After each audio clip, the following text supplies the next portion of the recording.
Kisah orang ahli tahajud yang menangis karena tidak dipedulikan Allah.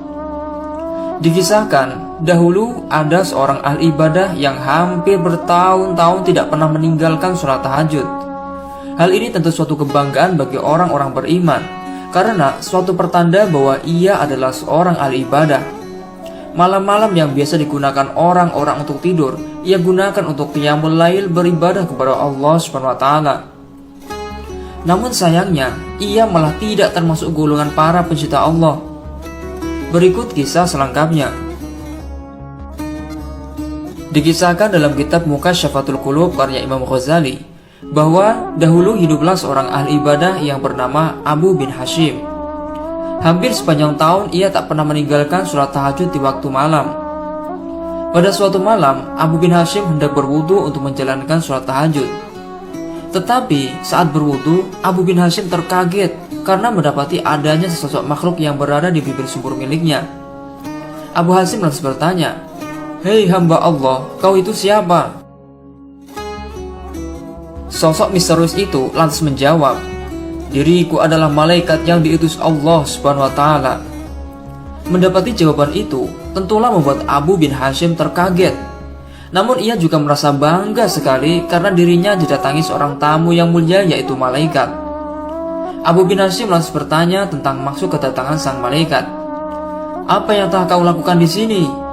Malaikat menjawab, "Diriku diperintah untuk mencari hamba pencinta Allah SWT."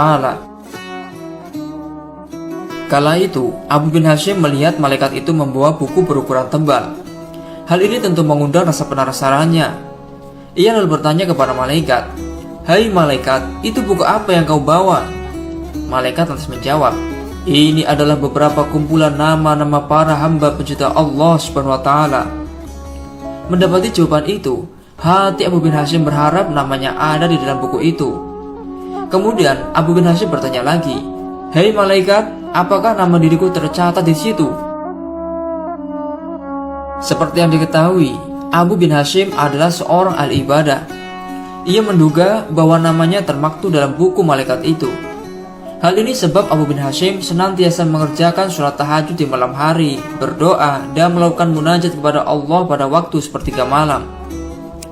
Namun setelah dicek oleh malaikat, ternyata nama Abu bin Hashim tidak tercatat dalam buku itu. Abu bin Hashim lantas kedua kalinya meminta malaikat untuk mengecek ulang namanya. Namun tetap saja namanya tidak ditemukan. Malaikat berkata kepada Abu bin Hashim, "Benar, namamu tidak ada dalam buku ini." Melihat ketiadaan namanya, Abu bin Hashim lantas badannya gemetar, lalu terjatuh dan tersungkur di hadapan malaikat itu. Abu bin Hashim lantas menangis seraya berkata, "Duh, betapa ruginya aku yang senantiasa berdiri tegak pada setiap malam dan tahajud dan bermunajat. Namun diriku tak termasuk di dalam golongan hamba-hamba pencinta Allah Subhanahu wa ta'ala." Melihat kesedihan itu, malaikat lantas berkata kepada Abu bin Hashim, "Hai Abu bin Hashim, bukannya diriku tak tahu bahwa kau bangun tiap malam saat orang lain tidur, kau ambil air wudhu dan kedinginan di saat orang lain terlelap dalam tidur malam. Akan tetapi tangan diriku dilarang oleh Allah SWT untuk menulis namamu." Mendengar perkataan malaikat itu, Abu bin Hashim langsung bertanya, "Apa sebenarnya yang menjadi sebabnya?" Malaikat lantas menjawab, "Kau memang bermunajat kepada Allah SWT, tetapi dirimu memamerkan hal itu dengan bangga kemana-mana dan hanya asik beribadah, hanya memikirkan diri sendiri. Itu di kanan kirimu terdapat orang yang tengah tepar, sakit dan kelaparan. Kau tak menjenguk dan tak memberi mereka makan.